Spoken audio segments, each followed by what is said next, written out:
FSc chemistry part 1 जिसका chapter number 1 है जो कि बेसिक कॉन्सेप्ट्स है। इसका आज हम लेक्चर नंबर 2 स्टार्ट कर रहे हैं जो कि आयंस से रिलेटेड है। तो इस लेक्चर के अंदर हम आयंस के ऊपर डिटेल में बात करेंगे। तो सबसे पहले बात करते हैं हम आयंस से मतलब आयंस की डेफिनेशन क्या है। बेसिकली आयंस होते क्या है। आयंस जो हैं ये स्पीशीज़ हैं। Ions are the species carries either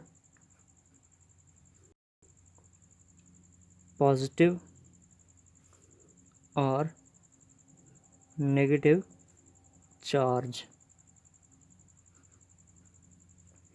ions वो स्पीशीज़ हैं जिनके ऊपर या तो पॉजिटिव चार्ज होता है या नेगेटिव चार्ज होता है।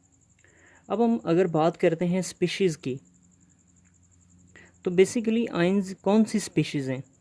तो स्पीशीज़ की यहाँ पे 3 कैटेगरीज बनती हैं कि स्पीशीज़ से रिलेटेड है कि ये स्पीशीज़ हैं क्या चीज़ आखिर। तो बेसिकली ये 3 तरह की स्पीशीज़ हैं। नंबर 1 ये एटम भी हो सकता है। नंबर 2 ये ग्रुप ऑफ एटम्स भी हो सकता है जिसे हम सिंपली क्या बोलते हैं, रेडिकल। और तीसरी स्पीशीज़ ये है कि ये कोई मॉलिक्यूल भी हो सकता है।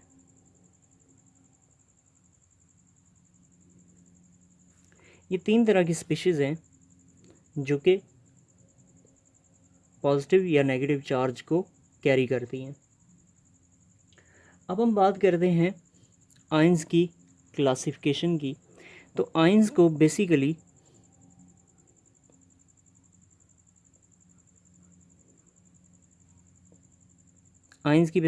क्लासिफिकेशन 2 हिस्सों में की गई है। नंबर 1 कि एक कैटायन होता है और दूसरा एनायन होता है। अब जैसा कि हमने ऊपर देखा डेफिनेशन में कि आयंस वो स्पीशीज़ हैं जिनके ऊपर पॉजिटिव या नेगेटिव चार्ज होता है। तो बेसिकली यहीं से हमें पता चल रहा है कि आयंस हमारे पास बेसिकली 2 तरह के होते हैं। एक आयन जो कि पॉजिटिव होता है जिसे हम क्या बोलते हैं, कैटायन। एक आयन हमारे पास नेगेटिव होता है जिसे हम एनायन बोलते हैं। अब इन दोनों में डिफरेंस क्या है और ये दोनों आयंस बनते कैसे हैं, इसके बारे में हम पढ़ेंगे। तो सबसे पहले हम बात करते हैं कैटायन की। अगर कोई एटम अपना इलेक्ट्रॉन लूज़ कर दे,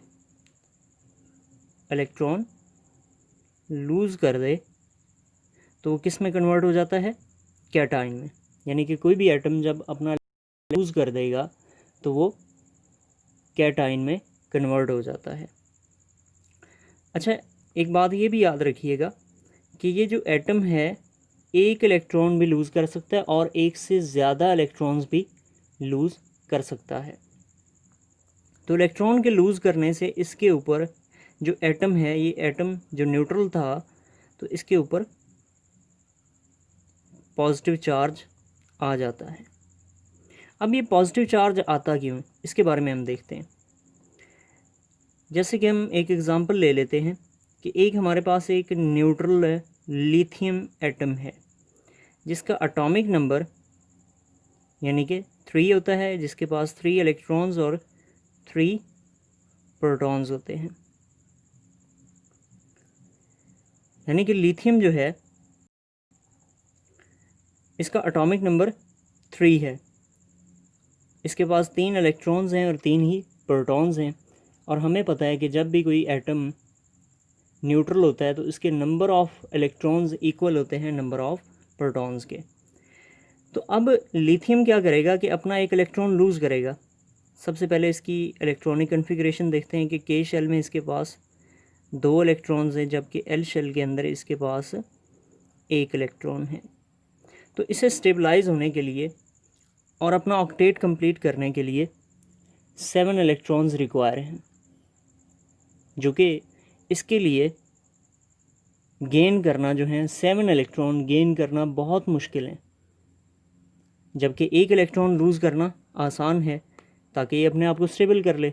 तो इस वजह से लिथियम जो है अपना आखिरी शेल में से 1 इलेक्ट्रॉन को क्या कर देता है, निकाल देता है।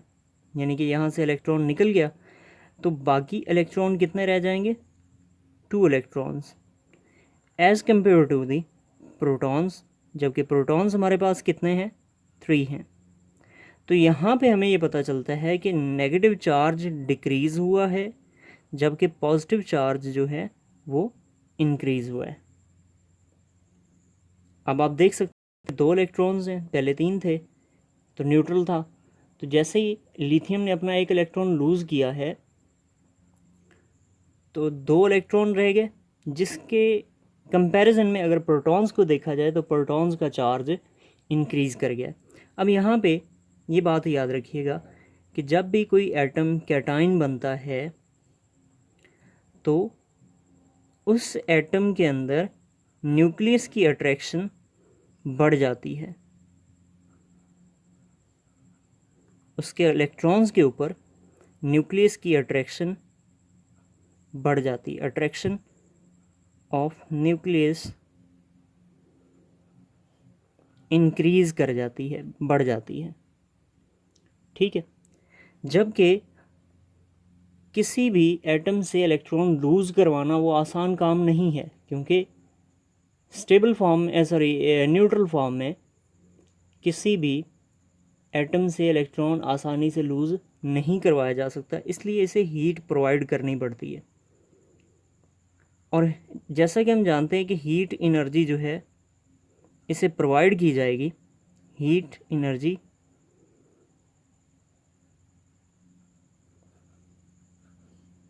इज़ प्रोवाइडेड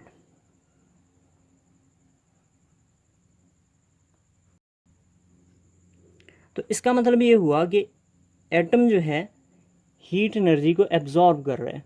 तो जब हीट एनर्जी एब्जॉर्ब हो रही है तो इसका मतलब ये हुआ कि ये जो प्रोसेस है कैटाइन फॉर्मेशन का, ये हमारे पास एंडोथर्मिक प्रोसेस है, एंडोथर्मिक प्रोसेस है। Formation of cation is endothermic process, क्योंकि किसी भी एटम से इलेक्ट्रॉन लूज़ करवाना कोई आसान काम नहीं है। अच्छा, अब एटम जो है वो एक से ज़्यादा इलेक्ट्रॉन भी लूज़ कर सकता है, तो जितने इलेक्ट्रॉन लूज़ करेगा उसका चार्ज नंबर उतना बढ़ जाएगा। मिसाल के तौर पे जैसे लिथियम ने 1 इलेक्ट्रॉन लूज़ किया तो लिथियम पे आने वाला जो चार्ज था वो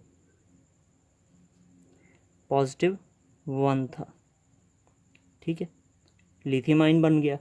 इसी तरह अगर कोई एटम 2 इलेक्ट्रॉन लूज़ करेगा, 2 इलेक्ट्रॉन लूज़ कर देगा, जैसा कि मैग्नीशियम जो है अपने 2 इलेक्ट्रॉन लूज़ करता है, तो इस वजह से उस पे आने वाला चार्ज जो है वो Mg+2 होता है, ठीक है। इसी तरह अगर हम बात करें एल्यूमिनियम की तो वो 3 इलेक्ट्रॉन लूज़ करता है, 3 इलेक्ट्रॉन लूज़ करेगा एल्यूमिनियम, तो उस पे आने वाला जो चार्ज है वो +3 होता है।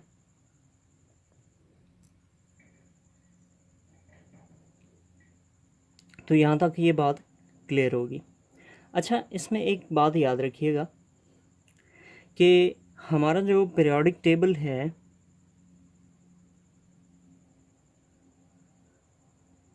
पीरियोडिक टेबल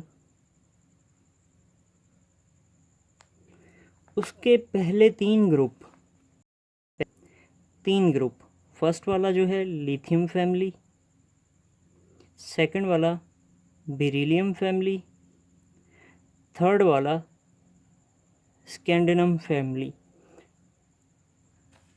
तो ग्रुप नंबर 1 के जितने भी एलिमेंट्स हैं वो एक इलेक्ट्रॉन लूज़ करते हैं, ठीक है। ग्रुप नंबर 2 के जितने भी एलिमेंट्स हैं वो 2 इलेक्ट्रॉन लूज़ करते हैं। ग्रुप नंबर 3 के जितने भी एलिमेंट्स हैं ये 3 इलेक्ट्रॉन लूज़ करते हैं। अब यहाँ पे एक और बात की मैं वजाहत करता चलूँ कि जैसे कि हम बात कर रहे हैं कि कैटाइन है, इसे कैटाइन क्यों बोला जाता है? Why the positive ion is called as cation. जैसा कि हम जानते हैं कि कोई भी हमारे पास एक सिस्टम हो या एक सेल हो तो सेल के 2 इलेक्ट्रोड्स होते हैं। कोई भी एक सेल है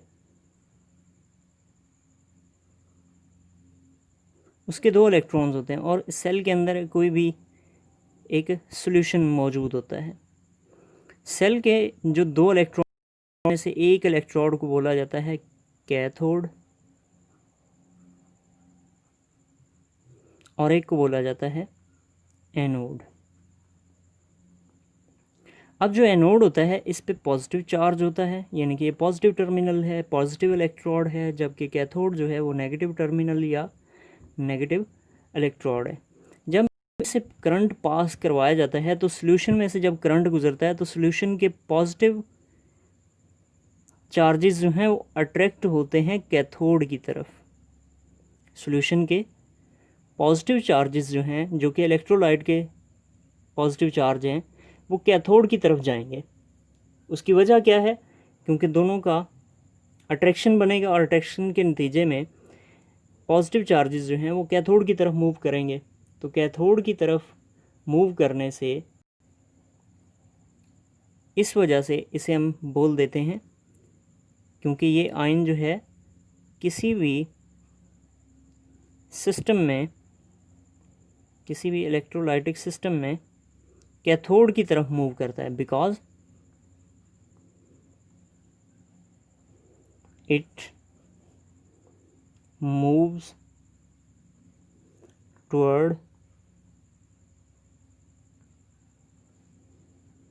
towards the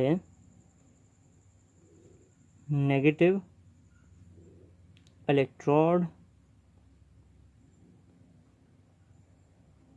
which is known as cathode. So that's why that is called as cation, because it's moved toward the negative electrode of battery or a cell। ठीक है, तो ये बात होगी कैटाइंस की। अब हम बात करते हैं एनाइंस की।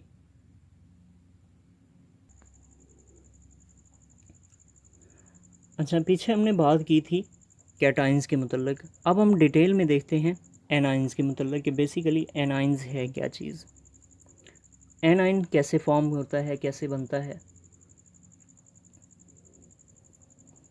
अब जो एनाइन है, जब भी कोई atom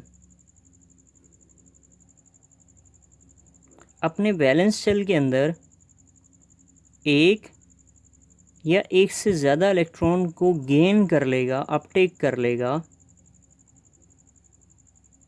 when an atom gain 1 electron और मोर देन 1 इलेक्ट्रॉन,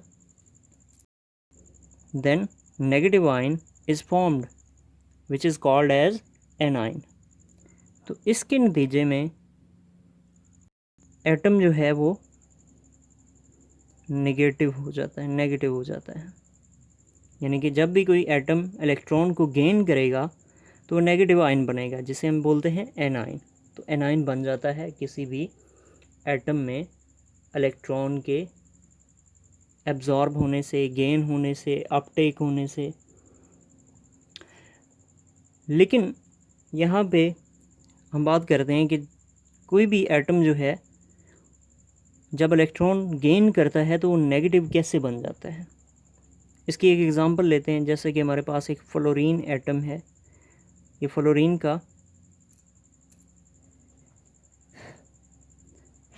का एटम है जो कि एक न्यूट्रल है, जिसका एटॉमिक नंबर जो है 9 होता है। इट मीन्स कि इसके पास 9 प्रोटॉन्स हैं।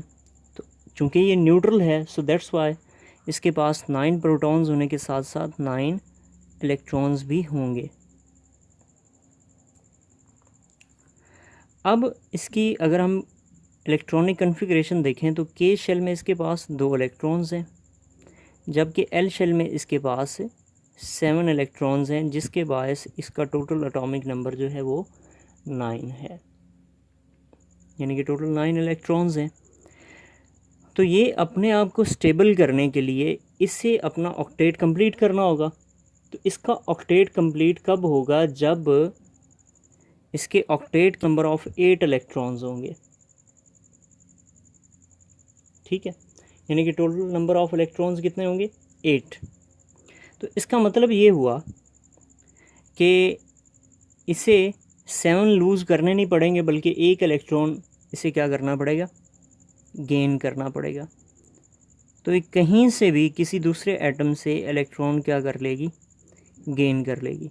तो इलेक्ट्रॉन गेन करने के नतीजे में क्या होगा कि इसके पास टोटल नंबर ऑफ इलेक्ट्रॉन्स जो हैं वो कितने हो जाएंगे? 10, जबकि as compared to electron the protons are only 9। So that's why अगर हम बात करें तो यहाँ पे इसका नेगेटिव चार्ज जो है इलेक्ट्रॉन गेन होने की वजह से नेगेटिव चार्ज इंक्रीज़ हो चुका है।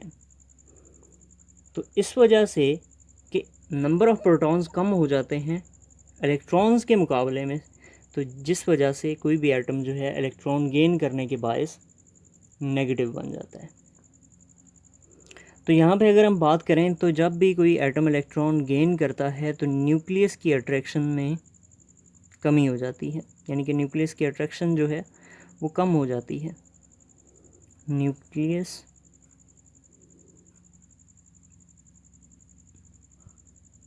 अट्रैक्शन बिकम्स लो,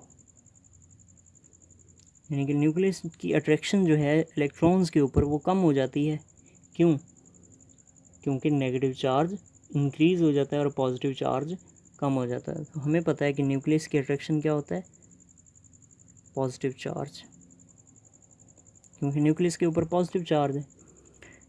अच्छा, जब भी किसी सिस्टम में किसी एटम के अंदर इलेक्ट्रॉन को ऐड किया जाता है तो इलेक्ट्रॉन के ऐड होने से क्या होता है कि एनर्जी रिलीज़ होती है। एनर्जी रिलीज़ होती है। एनर्जी रिलीज़ होने का जो प्रोसेस है इसे हम बोलते हैं exothermic process. Exothermic process. So इससे हमें पता चला कि नेगेटिव आयन फॉर्मेशन का जो प्रोसेस है ये एक्सोथर्मिक प्रोसेस है। इसके दौरान जो है हीट एनर्जी इवॉल्व होती है, यानी कि रिलीज़ होती है। अब कोई भी एटम जो है वो एक से ज़्यादा नेगेटिव चार्जेस का हामिल भी हो सकता है। जैसे कि अगर हम बात करें क्लोरीन -1, तो इसका मतलब क्या है कि इसने एक इलेक्ट्रॉन गेन किया है। इसके बरक्स अगर हम बात करें ऑक्सीजन की, तो ऑक्सीजन का चार्ज होता है -2, तो इसका मतलब क्या हुआ कि इसने 2 इलेक्ट्रॉन एब्जॉर्ब किए हैं। इसके बरक्स अगर हम बात करें नाइट्रोजन की, तो नाइट्रोजन का -3 होता है। इसका मतलब ये हुआ कि इसने 3 इलेक्ट्रॉन्स एब्जॉर्ब किए। तो पीरियोडिक टेबल का जो ग्रुप नंबर है 15 है, 16 है, 18 है, 17 है, 15, 16 और 17। 15 जो कि हमारे पास ग्रुप नंबर 15 है, तो इसका मतलब ये होगा कि ये वाला ग्रुप के जितने भी एटम्स होंगे वो या एलिमेंट्स होंगे वो 3 इलेक्ट्रॉन्स एब्जॉर्ब करेंगे, क्योंकि इनके वैलेंस शेल के अंदर 5 इलेक्ट्रॉन्स होते हैं, तो ऑक्टेट कंप्लीट करने के लिए इन्हें 3 इलेक्ट्रॉन्स चाहिए होते हैं। इसी तरह ग्रुप नंबर 16 जो है ये 2 इलेक्ट्रॉन्स एब्जॉर्ब करते हैं, तो इनका चार्ज जो है वो -2 होता है, यानी कि ऑक्सीजन फैमिली है। 15 जो है नाइट्रोजन फैमिली है, और 17 जो है ये क्लोरीन फैमिली है। इसी तरह 17 ग्रुप जो है जो कि क्लोरीन फैमिली कहलाती है, इस ग्रुप के तमाम एटम्स जो एलिमेंट्स जो हैं वो 1 इलेक्ट्रॉन एब्जॉर्ब करेंगे, क्योंकि इनके वैलेंस शेल के अंदर टोटल नंबर ऑफ 7 इलेक्ट्रॉन्स होते हैं। सो दैट्स वाई इनको अपना ऑक्टेट कंप्लीट करने के लिए सिर्फ़ और सिर्फ 1 इलेक्ट्रॉन रिक्वायर होता है। तो यहाँ तक हमने देखा कि हमारे पास 2 तरह के डिफरेंट यानी कि आयंस हैं, और ये भी याद रखिएगा कि दोनों आयंस की प्रॉपर्टीज़ जो हैं अपने करस्पॉन्डिंग एटम्स के लिहाज से वो टोटली डिफरेंट होती हैं, एक दूसरे के ऑपोजिट होती हैं। ठीक है, अब इसे एनाइन क्यों बोला जाता है? जैसे कि हमने पीछे बात की कि एक इलेक्ट्रोलाइटिक सेल हो, उसके अंदर कोई भी हमारे पास सॉल्यूशन मौजूद है, जब इसमें से करंट पास करवाया जाता है, एक एनोड होता है, एक इलेक्ट्रोड जो है वो कैथोड होता है।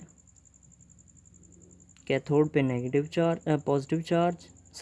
चार्ज और एनोड पे पॉजिटिव चार्ज।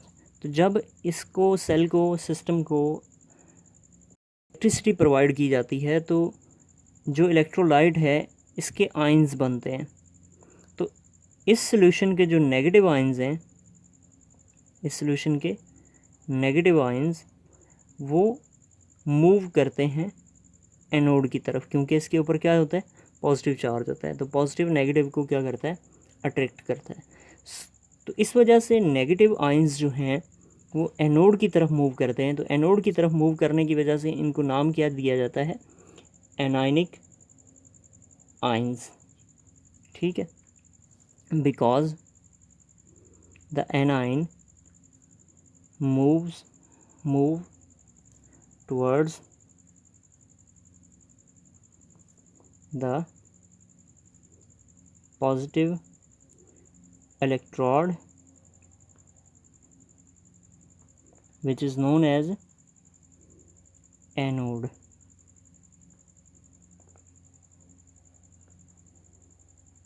ठीक है, तो